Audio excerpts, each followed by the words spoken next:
मैं देख रहा हूँ काहिन आज़म। मैं इस फैसले का एहतराम करता हूँ। मैंने दिल पर जबर करते हुए कहा। मैं तो सिर्फ मुक़द्दस अक़ुबला की निगाह इल्तिफ़ात का मतमन्नी हूँ। मैं 1,00,000 फलोराएँ इस पर कुर्बान कर सकता हूँ। मेरे मुंह से बेसाख्ता निकल गया। फिर मैंने काहिन आज़म से दरख्वास्त की, मुझे इजाज़त दी जाए कि मैं भी फलोरा की तरह मुक़द्दस अक़ुबला के कदम चूम कर अपने होंठों को लज़्ज़त दवाम बख्शने की सआदत हासिल करूँ। इजाज़त है। अक़ुबला की इजाज़त पाकर मैं बे-इख्तियार सीढ़ियों की जानिब बढ़ा। इसने बड़ी शान से अपना मरमरी पीर आगे कर दिया। वो पीर किसी खुर का नर्म व गुदाज पीर, अक़ुबला का पीर, इस इलाके की सबसे बरगुज़ीदा हस्ती का पीर। मेरे खुदा, उन हुसैन पैरों का लम्स! मैं इसका तसव्वुर नहीं कर सकता था। मुझ पर गुनूदगी सी तारी होने लगी। इस जादुआ लम्स ने मुझे एक अजीब सरवर से नवाजा। इसके लम्स की तपश ने मेरा खून गरमा दिया। मेरी ख्वाहिश थी कि वक्त ठहर जाए, मेरी जिंदगी का चराग उन कदमों में गिल हो जाए। जुदा होने को जी नहीं चाहता था। मैंने अपने दोनों हाथों से इसे सहलाया और वारफ्तगी के आलम में दीवाना वार से अपने चेहरे पर मिलने लगा। हाँ, हसन चाटने के लिए होता है। मैंने इसके पीर चाहे। ये कैफियत वही साहिबान दिल महसूस कर सकेंगे जिन्हें उनका मतलूब सही मुसलसल और जिहद पहम के बाद मिला हो। वो पीर मेरे हाथों के हल्के में था कि अचानक एक जोरदार धमाके ने मेरी महवियत का फुसों तोड़ दिया। मैं घबरा कर उठ खड़ा हुआ। अक़ुबला ने अपना पीर झटक कर मेरे हाथों से छुड़ाया और खड़ी हो गई। इसकी शोलाबार नज़रें इस जार पर मरकूज थीं जो दफतन टूट कर रेजा रेजा हो चुका था। सरंगा की देवी गायब हो चुकी थी। समोराल! मैंने पहली बार काबिला की आवाज़ सुनी। मैदान में घंटियां की गूंजने लगे। हाँ, ए मुक़द्दस मलिका! गुस्ताख देवी फरार होने में कामयाब हो गई है। मुक़द्दस अक़ुबला की तरफ से तमाम काली ताकतों को हुक्म दे दिया गया है और अजीम जारा काका की मुक़द्दस रूह से दरख्वास्त की गई है कि अगर देवी हमारे इलाके के किसी भी हिस्से में हो तो इस मुक़य्यद करके पाबा जंजीर हमारे हवाले कर दिया जाए। ये कहकर समोराल ने सर तस्लीम खम किया, फिर अचानक नज़रों से गायब हो गया। इसके फौरन बाद रंग बरंगे बादलों का एक तो वो नमूदार हुआ और काबिला को अपने अंदर जज्ब करके ऊपर अलिफाटता चला गया। मैंने फलोरा की तरफ देखा। वो बेहोश शोइल्ला के करीब सर झुकाए बैठी थी। अक़ुबला और काहिन आज़म के जाते ही मेरे कबीले के अफराद नाचते गाते खुशियां मनाते आगे बढ़े और मुझे कंधों पर उठाकर जुलूस की सूरत में मेरी सरहद की तरफ बढ़ने लगे। इस हुजूम में मेरा नाब अब्बालैश पेश था। मैंने अब्बालैश को सरंगा और सरीता की खबरगिरी की हिदायत की और अल्फाल्टी कदमों मैदान की तरफ पलट आया। ये जश्न अजीब और गरीब हंगामों के साथ खत्म हो गया। मेरे कबीले के लोगों ने 3 रोज तक शब और रोज हाव हो चीचनों और रक्स का ये जश्न जारी रखा।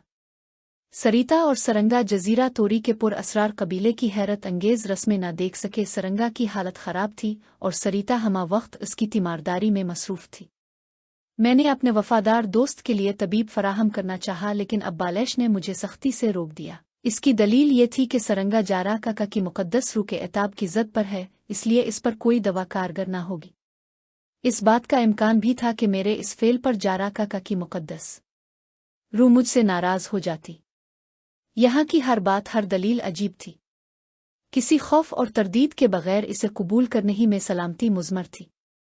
मैं 3 रोज़ तक जश्न की मसरूफियत में सरंगा से मुलाकात न कर सका, अलबत्ता इसकी खैरियत मुझे मिलती रही। चौथे रोज़ जब मुझे फुर्सत हुई तो मैं अपने हिंदी दोस्त की मिजाज परसी के लिए गया। अब्बालैश ने इन दोनों के लिए एक अलहिदा झोंपड़ी का बंदोबस्त कर दिया था। जिस वक्त मैं झोंपड़ी में दाखिल हुआ, सरंगा आंखें बंद किए बेसुध पड़ा था। सरीता इसके करीब हसरत व यास की तस्वीर बनी बैठी थी। इसने मुझे शिकायती नज़रों से देखा। सरंगा की हालत बड़ी अबतर थी। इसके जिस्म पर पड़े हुए आबलों ने जख्मों की सूरत इख्तियार कर ली थी, रसते हुए जख्म। मुझे वो जख्म देखकर मतली होने लगी। सरंगा की हालत से मुझे वहशत हो रही थी, इसलिए मैंने माजरत खाहाना लहजे में सरीता से कहा, सरीता, तुम्हारे बाप पर जो गुजरी है इसका मुझे दिली अफसोस है, लेकिन मावराई कुव्वतों के आगे हम जैसे लोग किया कर सकते हैं। तुम सब्र करो, सरंगा जल्द ठीक हो जाएगा। मेरे बाप ने कोई गुनाह नहीं किया था, सरीता ने सकते हुए जवाब दिया। अलबत्ता उन्होंने एक गलती जरूर की थी। आदमी अगर अपने पैरों पर खुद कुल्हाड़ी मारे तो खुदा भी इससे नाराज हो जाता है। मैंने अपने बाप को यहाँ आने से मना किया था। यहाँ आकर ये सब कुछ तो होना ही था। हमें मौत क्यों नहीं आ जाती? सरिता की दिल खराश बातों का मेरे पास कोई जवाब नहीं था। मैं इसे तसल्ली ही दे सकता था। मैंने इसे सीने से लगाकर जोर से भींचा और उसके सर पर हाथ रखकर बेमानी तसल्लियां देने लगा। इसी वक्त सरंगा ने आंखें खोलकर मुझे देखा और नकाहत भरी आवाज में कहा, सैयदी जाबिर, मुझे यकीन था कि तुम मेरी खबरगिरी करोगे। यहाँ मेरे पास बैठो। मैं दिल पर जबर करके इसके करीब बैठ गया। सरंगा ने कुछ बोलने की कोशिश की और फीकी मुस्कुराहट इसके लबों पर फैल गई। तुम पर यशुन हो जाबिर, मैं जल्द अच्छा हो जाऊंगा। जारा काका की रूह ने मुझे जो सजा दी है वो 50 दिन से ज्यादा नहीं रह सकती। 50 दिन की मुद्दत में कोई दवा मुझे पर कारगर नहीं होगी। इसके बाद मैं खुद बखुद ठीक हो जाऊंगा। और होते सरंगा मैं तुम्हारा सुलूक फरामोश नहीं कर सकता। मैंने आहिस्तगी से कहा, अगर तुमने बरवक्त मेरी मदद न की होती तो हालात इस वक्त कुछ। सैयदी जाबिर, मुझे अफसोस तो यही है कि मैं कुछ नहीं कर सका। तुमने एक बार जान पर खेल कर सरिता को मरने से बचाया था और अब मुझे ये इत्तला भी मिल चुकी है कि तुमने अकुबला से फलोरा के बजाय सरिता को मेरे लिए मांगा था। इसके बावजूद सरिता मुझसे नाराज नजर आ रही है। मैंने सरिता की तरफ मुस्करा कर देखा। यह दीवानी हो गई है सैयदी। इसका ख्याल है कि अगर मैं शोइला को छोड़कर तुम्हारे पास न आया होता तो मुझ पर यह मुसीबत नाजिल ना होती। लेकिन मैं अपने दोस्त को कैसे भूल सकता था? यह बेवकूफ है, बच्ची है। इस गुफ्तगू के दौरान में सरंगा ने सरिता को किसी काम से बाहर भेज दिया और बड़ी राजदारी से बोला, सैयदी, मुझ तुमसे बहुत जरूरी बातें करनी हैं। मेरे और करीब आ जाओ। मैं नहीं चाहता कि दीवार में भी हमारे दरमियान होने वाली गुफ्तगू सुन सके। सरंगा की हालत ऐसी नहीं थी कि वो कोई तवील गुफ्तगू कर सकता, लेकिन वो एक बहुत हौसलामंद और मुस्तकिल मिजाज बूढ़ा था। वो अपने जख्मों की परवाह किए बगैर बोलता रहा। इसके होंठ लर्जिश कर रहे थे। मेरी उलझन बढ़ती जा रही थी। कुछ देर बाद सरंगा की पुतलियां मुतहर्रिक हो गईं। इसने झोंपड़ी के चारों तरफ दायरे की सूरत में देखना शुरू कर दिया। साथ ही वो कुछ पढ़कर फूंकता भी जा रहा था। ऐसी जानकनी की कैफियत में और इस अमल के दौरान मुझे वो बड़ा पर असरार नजर आया। इसका हौसला नौजवानों से कहीं बुलंद था। पर असरार अमल से फरागत के बाद सरंगा ने मेरी जानिब झूरते हुए सरगोशी की, सैयदी, अब हम बेखौफ व खतर बातें कर सकते हैं, मगर तुम क्या कहना चाहते हो? मैंने वजाहत तलब अंदाज में पूछा। सैयदी, हम इस तरह हाथों पर हाथ रख कर खामोश नहीं बैठ सकते। क्या तुम्हारा ख्याल है कि हम हमेशा इसी जजीरे में महबूस रहेंगे? मैंने तुमसे कहा था कि सरंगा तन्हा नहीं है और ये भी कहा था कि ये लोग ज़हनी तौर पर इतने आगे नहीं है।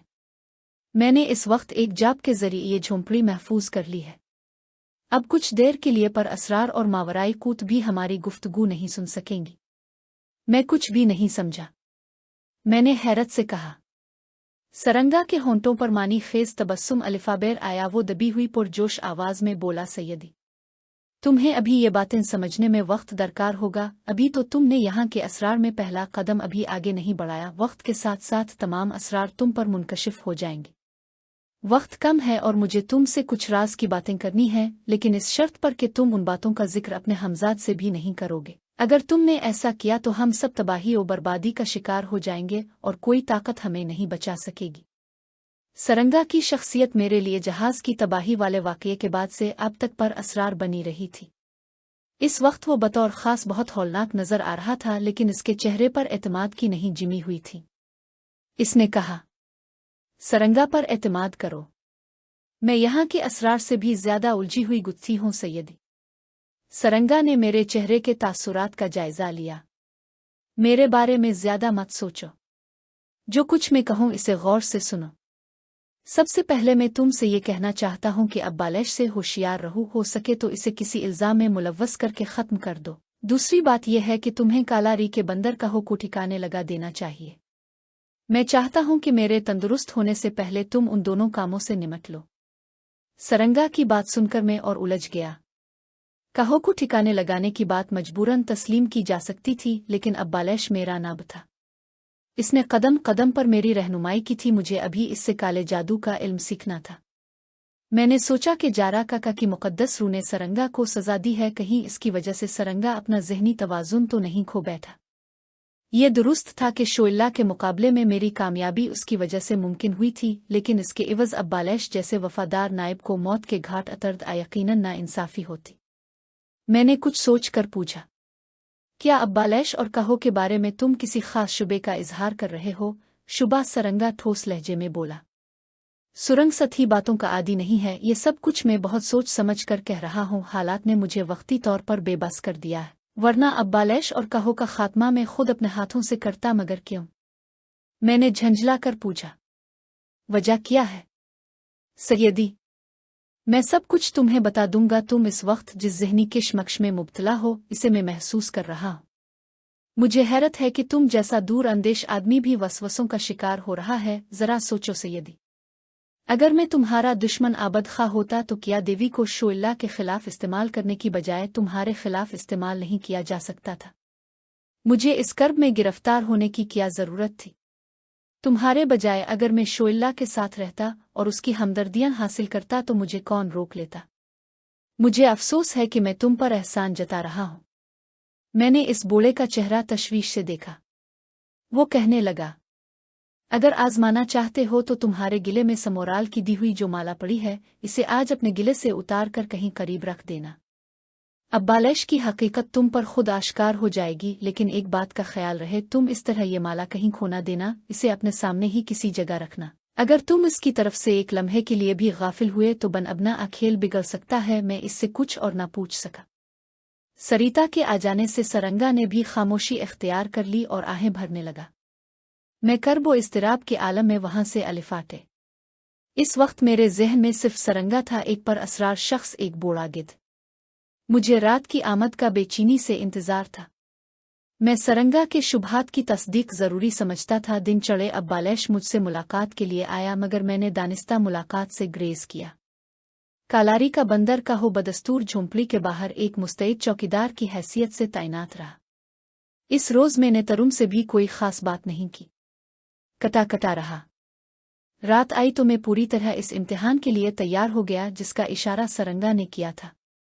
तरुम इस वक्त गहरी नींद सो रही थी। मैं इसे छोड़कर बैरूनी कमरे में आ गया। मैंने तजब्जुब की कैफियत में माला गिले से उतार कर सामने वाली दीवार पर लटका दी और इस तरह उसके सामने लेट गया कि मेरी नजरें इस पर जिमी रही। वक्त गुजर रहा था और मेरी तशवीश में इजाफा होता जा रहा था। माला गिले से जुदा किए हुए मुझे खासी देर हो गई थी। इसे मुसलसल देखते देखते आंखों में सोजिश सी होने लगी। अचानक मेरे जहन में तेजी से ये ख्याल उभरा कि कहीं सरंगा खुद ये कीमती माला हासिल करने की फिक्र में तो नहीं है। समोराल ने ये माला मेरे हवाले करते वक्त कहा था कि ये पुरअसरार कुव्वतों की हामिल है। मुमकिन है मेरे गिले में पड़े होने की वजह से सरंगा इसे हासिल करने में नाकाम रहा हो। इसने इसके हुसूल का ये तरीका सोचा हो, लेकिन वो जिस अजियत में गिरफ्तार था उसके लिए अपने पैरों पर खड़ा होना भी मुश्किल था। मेरे जहन में मुख्तलिफ ख्यालात अलिफाबेर रहे थे। बहरहाल मेरी नज़रें बदस्तूर माला पर मरकूज थीं। जब कुछ और वक्त गुजर गया तो मेरी परेशानियां बढ़ गईं। अब मुझ पर झलाहत तारी हो गई थी कि मैं बुरीकार एक बेबुनियाद शही की खातिर अपना वक्त ज़ाय कर रहा हूँ। मुझे सुकून की नींद सो जाना चाहिए। ये ख्याल पुख्ता करने के बाद मैं माला दोबारा गिले में डालने के लिए उठने का इरादा ही कर रहा था कि बाहर किसी के कदमों की हल्की सी चाप सुनाई दी। फिर दरवाज़ा आहिस्ता से खुला और एक इंसानी हिविला मेरी नज़रों के सामने आ गया। कदो कामत के एतबार से वो बेशक अब्बालैश ही मालूम होता था, लेकिन अंधेरे की वजह से मैं उसके खत और खाल वाज़े तौर पर नहीं देख सका। आने वाला शख्स दरवाजे पर एहतियात से खड़ा मेरी जानिब देखता रहा। फिर वो बच्चों के बिल चलता हुआ इस समत बढ़ने लगा जहां मैंने माला लटकाई थी। मुझे इस बात पर हैरत थी कि आखिर आने वाले को इसका इल्म कैसे हो, माल किस जगह मिलेगी। लेकिन यह ख्याल जाहिर है कि मुअल्लिमी था। इस इलाके में हर बात मुमकिन थी।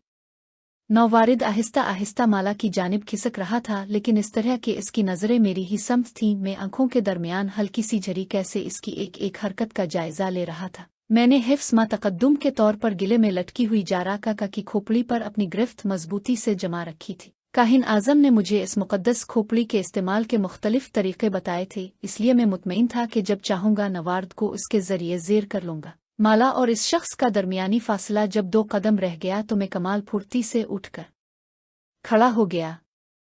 नौवारिद इस अचानक बेदारी के लिए तैयार नहीं था। वो बुरी तरह घबरा गया और उसके फरार होने से पहले ही मैंने अपनी पूरी तवानाई के साथ इसे दबोच लिया। हम दोनों जमीन पर गिर गए, लेकिन इस तरह के नवारिद मेरे बोझ तले दबा हुआ था और मैं इसकी छाती पर चढ़ा बैठा था। अब इसका चेहरा मेरी नज़रों के सामने था, सिया चेहरा। वाकई वो अब्बालैश ही था। मैंने सांस काबू में करते हुए इसे मुखातिब किया। अब्बालैश, मैं अपने वफादार नायब से कभी इस हरकत की तवक्को नहीं कर सकता था। मुकद्दस आका में अब्बालैश हकलाने लगा। मैंने डपट कर कहा, मुझे मालूम है बदबख्त अब्बालैश के तो यहाँ किस मकसद से आया था। क्या काहिन आज़म का अतिया तुझे इतनी आसानी से हासिल हो सकता था? तूने ये क्यों नहीं सोचा? अब्बालैश का चेहरा फक हो गया। इसने मुझे खौफज़दा नज़रों से देखा। फिर उसकी आंखें पर असरार तौर पर चमकने लगे। इसके साथ ही उसके मुंह से कुछ नामानूस किस्म की आवाज़ में निकलने लगे। मुझे अंदाज़ा हो गया कि अब्बालैश काले जादू को अपनी नजात का जरिया बनाने की कोशिश कर रहा है। मेरे लिए अब एक पिल भी ज़ाय करना दानिशमंदी के खिलाफ था। मैंने जारा काका की खोपड़ी गिले से उतार कर आहिस्ता से अब्बालैश के सर पर मारी। मेरे दिल में इसकी हलाकत का तसव्वुर था। खोपड़ी जैसे ही अब्बालैश के सुर्गी, इसने कर्बनाक अंदाज में चीख मारी, फिर यूं तड़पने लगा जैसे शदीद अजियत में मुब्तला हो। इसके बाद वो सर्द पड़ गया। मैंने इसकी नब्ज़ टोली, दिल पर कान लगाकर सुन, मगर वो अपनी जिंदगी के दिन पूरे कर चुका था। मैंने जल्द अज जल्द माला आतार कर गिले में डाली। फिर अब्बालैश की लाश एक झटके से पीठ पर अलिफाटे कर बाहर निकला और इस झोंपड़ी से कुछ दूर फेंक दिया। झोंपड़ी से निकलते वक्त मैंने कहो की मौजूदगी या गैर मौजूदगी के मुताल्लिक गौर नहीं किया था, लेकिन जब वापसी पर मैंने इसे गायब पाया तो मुझे एक झटका सा लगा। आज से पहले ऐसा नहीं हुआ था। कहो दिन रात मेरी झोंपड़ी के दरवाजे से लगा बैठा रहता था, फिर भी मैंने इस वक्त कहो कि वहाँ गैर मौजूदगी की कोई ख़ास अहमियत नहीं दी। सिर्फ यही नतीजा अखज़ किया कि अब्बालैश ने अपने इल्म के ज़रिए इसे यहाँ से हटा दिया होगा। और वो रात उन मुस्तरिब तरीन रातों में से एक थी जो मैंने जजीरा तोरी पर गुजार है। अली और सबा मैंने फिर कहो को ढूंढा, मगर वो अभी तक वापस नहीं आया था। मेरे कदम बेखुदी की कैफियत में इस जानिब बढ़ गए जहां मैंने रात को अब्बालैश की लाश फेंकी थी। इसकी लाश के बजाय वहां हड्डियों का एक इंसानी ढांचा मिला जो सियाह हो चुका था। मैं वहां से फौरन वापस आया और सोचने लगा कि सरंगा ने अब्बालैश के सिलसिले में जिन ख्यालात का इजहार किया वो दुरुस्त साबित हुए। इसका मतलब यह है कि कहो भी किसी वक्त मेरी राह का कांटा साबित हो सकता है। कहीं का को मेरे इरादे का इल्म तो नहीं हो गया है? वो फरार क्यों हो गया है? सरंगा को उन खुफिया बातों का इल्म कैसे हो गया? क्या सरंगा मतूब होने के बावजूद अपने अंदर गैर मामूली रूहानी खूबियां रखता है? कितनी हैरत अंगेज बातें थीं। मैं सोचता रहा। ये गौर व फिक्र के इन्हितात का वक्त था। मैंने फौरन समोराल से मिलने का इरादा किया। मेरे लिए यही मुनासिब था कि मैं जल्द अज जल्द समोराल से मिलकर उसके सामने पूरे वाक़यात रख दूं और उससे उन पर असरार वाक़यात की तशरीह चाहूं और आइंदा पेश आने वाली दुश्वारियों के बारे में मालूमात हासिल करूं। इसका गार आसानी से मुझे मिल गया। मैं जाने पहचाने रास्तों से गुजर कर गार में दाखिल हुआ। सबसे पहले मेरी मुलाकात नौउम्र जिमराल से हुई। तरुम का छोटा भाई जमाल मुझे देखकर खुशी से खिल अलिफाटे। फिर हम दोनों इस हिस्से में गए जहां सिया रंग पर वकार चेहरे और तनुमंद जिस्म का मालिक अजीम समोराल मौजूद था। मैंने अदब से अपने जिस्म को नम दिया। समोराल की पेशानी पर लकीरें अलिफाबेर आईं। इसने सर की खफीफ जुम्बिश से मुझे बैठने की हिदायत की। मैं करीब रखे हुए एक पत्थर पर बैठ गया और समोराल से कुछ कहने के लिए सोचने लगा। मैं महसूस कर रहा था कि काहिन आज़म मेरी आमद पर कुछ जुज़-बुज़ हो गया है। वो मेरे चेहरे पर लिखी हुई परेशानियां पढ़ने की कोशिश कर रहा था। फिर अचानक वो अलिफाटे और साथ आने का इशारा करता हुआ मुझे अपनी मखसूस इबादतगाह में ले गया। जिमराल वहीं रुक गया था। इबादतगाह में दाखिल होकर काहिन आज़म ने संजीदगी से पूछा, जल्दी बताओ तुम यहाँ किस मकसद से आए हो? मुकद्दस समोराल, मुझे रहनुमाई की ज़रूरत है, मैंने बाअदब जवाब दिया। फिर सरंगा से मुलाकात, अब्बालैश की पर असरार मौत और कहो की गुमशुदगी के तमाम वाक़यात बयान कर डाले। अलबत्ता मैंने सरंगा की शख्सियत महफूज करने के लिए अपने बयान में महज इतनी तब्दीली कर दी कि अब्बालैश को आजमाने की खातिर माला वाला तजर्बा मैंने खुद किया था। जाबे समोराल मुझसे तफसील सुनकर बोला,